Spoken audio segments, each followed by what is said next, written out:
নির্বাচন কমিশনকে অনেক অনেক ধন্যবাদ যে তিনি এই এসআইআরটা চালু করেছেন, যার জন্য আমরা জানতে পারছি যে আমাদের দেশের এই অবস্থা। তো চলুন আসলে ঠিক কি হয়েছে সেই ঘটনা আপনাদেরকে জানানো যাক। কলকাতার নিউ টাউনে বাংলাদেশি দুই বস্তি আছে।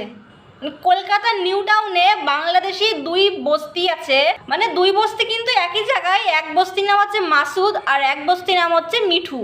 এবং এই দুই বস্তিতেই থাকে বাংলাদেশি অনুপ্রবেশকারীরা, যাদের একজনের কাছেও না আছে ভোটার কার্ড, না আছে আধার কার্ড, না আছে অন্য কোনো কাগজপত্র। কিন্তু তারপরেও তারা প্রায় 12 থেকে 13 বছর ওখানে আছে।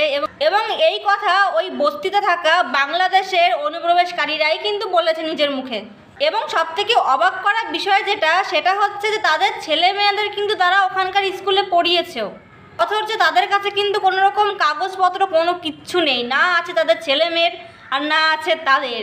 তারপরেও তারা কি করে স্কুলে ভর্তি হলো, এই প্রশ্নটা কিন্তু থাকছেই।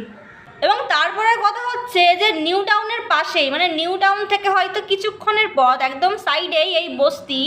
তাহলে পুলিশ প্রশাসন কি করছে সেটাই তো বুঝতে পারছি না। মানে তাহলে পুলিশগুলো কিসের জন্য রাখা আছে তাই তো আমি বুঝতে পারছি না, যেখানে এত পরিমাণে অনুপ্রবেশকারী অথচ থানার পাশেই কিন্তু পুলিশ কোনো কিছু জানে না। মানে এইটা কি বিশ্বাসযোগ্য? এটাকে আপনারা বিশ্বাস করবেন? আমি জানি না আপনারা বিশ্বাস করবেন কি না, তবে আমি বিশ্বাস করতে পারছি না। সমস্ত বস্তিতে থাকা অনুপ্রবেশকারীরা নিজেরাই বলছে যে তারা বাংলাদেশের খুলনা জেলা থেকে এখানে এসেছে। আজ থেকে প্রায় 12 থেকে 13 বছর আগে তাদের ছেলে মেয়েদের তারা এখানে পড়িয়েছে, বিয়ে দিয়েছে, অথচ পুলিশ এখনো পর্যন্ত কিচ্ছু জানে না। ওখানে মিডিয়া লোকেরা চলে গেল, ওখানে সাধারণ মানুষরা গিয়ে ভিডিও করছে, সে সমস্ত ভিডিও সোশ্যাল মিডিয়ায় শেয়ার করছে, অথচ পুলিশ কোনো কিছু জানে না। জানি না, আমার আর কোনো কিছু বলার নেই, সত্যি আমার কোনো কিছু বলার নেই।